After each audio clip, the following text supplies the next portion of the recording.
আমি এই 2 দিন ভাত পানি খাইনি, ওরা আমার একটু পানি দে, আমার একটু ভাত দে, তাও আর ভাত খাতে দিই নে, মাথায় তুলে মারিছে। মাগুরা সদর উপজেলার আলাইপুর গ্রামে চোর সন্দেহে সজল হোসেন নামে 23 বছরের এক যুবককে পিটিয়ে হত্যা করেছে এলাকাবাসী। রবিবার রাতে স্থানীয় আলতাফ হোসেনের বাড়ি থেকে 7,000 টাকা চুরির অভিযোগ ওঠে তার বিরুদ্ধে। সন্ধ্যায় তাকে আটক করে আলাইপুর স্কুল মাঠে গণপিটুনি দেওয়া হয়। আমি পানি ব্যবস্থা করতে যাই, আমি ওই গার্ডেন পানি নিয়ে আসে, আমি পানি খাইছিলাম। পানি খাইলে কাকির কাছে করেছিল কি, কাকি আমার মাথায় একটু পানি দিয়ে দেন। উনি বালতি করে পানিও নিয়ে আসলো, ওনার মাথায় দিয়ে আসেনি। যে লোক আসলো ওই কাল সাল, উনি অনেকে পানি দেয় না, ওনার গায়ে যেসব ভেটেও ছিল ওনার গায়ে লাথি মারিছিল, আমি ভিডিও দেখছি।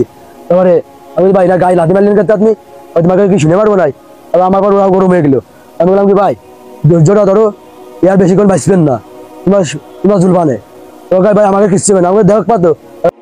গুরুতর আহত অবস্থায় পুলিশ তাকে উদ্ধার করে মাগুরা সদর মেডিকেল হাসপাতালে ভর্তি করে, তবে রাতেই মারা যান তিনি।